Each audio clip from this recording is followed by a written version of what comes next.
Standing stark naked at a crossroad in the dead of night was a woman whose face was hidden in the dark.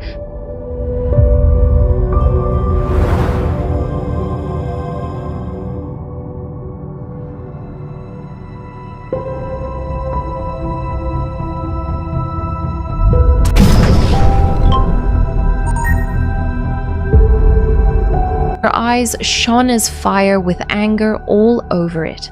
Close to her were some items in a small native pot on the ground. The night was as silent as a graveyard, such that one could hear the heartbeat of a panting heart close by. Lifting her hands up, she drew an invincible circle slowly in the air as she mumbled some incantation. She focused her sight deeply in the dark and uttered firmly, "Martins, Martins, Martins, appear!" Slowly, right in the circle, came up a picture of a young man covered in a blanket on his bed, sleeping peacefully. The woman smiled wickedly at the sight. She was about to get her revenge. She had met the young man earlier that day while stepping out of a restaurant. They had bumped into each other. She had her glasses hung on her dress, and it fell off as they collided. Before she could utter a word, he told her recklessly, "Watch it." "Excuse me?" she responded at the statement. "You hit me." The man just shook his head and walked off. Angry at his actions, she rushed after him and stopped him. "Did you realize that you just broke my glasses?" She pointed at the broken glasses on the floor. The man scoffed and shook his head.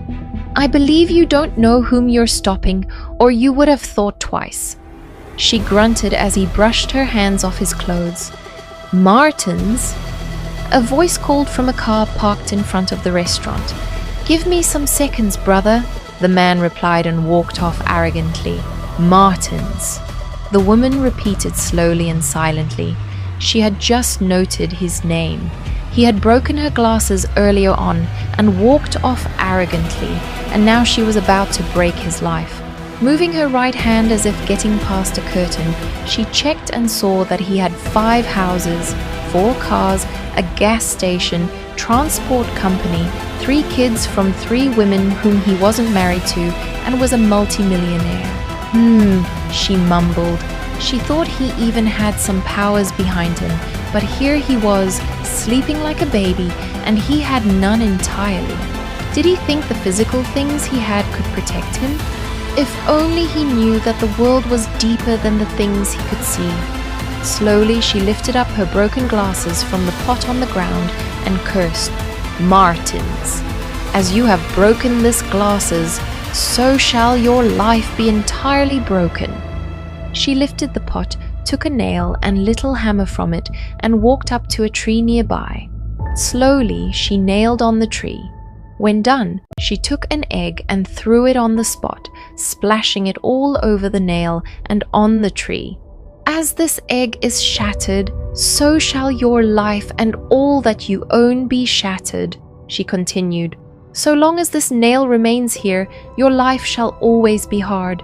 I cripple all that belongs to you, and I command tears, frustration, and poverty to be your daily companion. May the solution you need be far from you daily until death visits you." Smiling satisfied at her evil work, she disappeared in the dark. Although everything still seemed perfect, the life of Martins had just been shattered and crippled while he slept.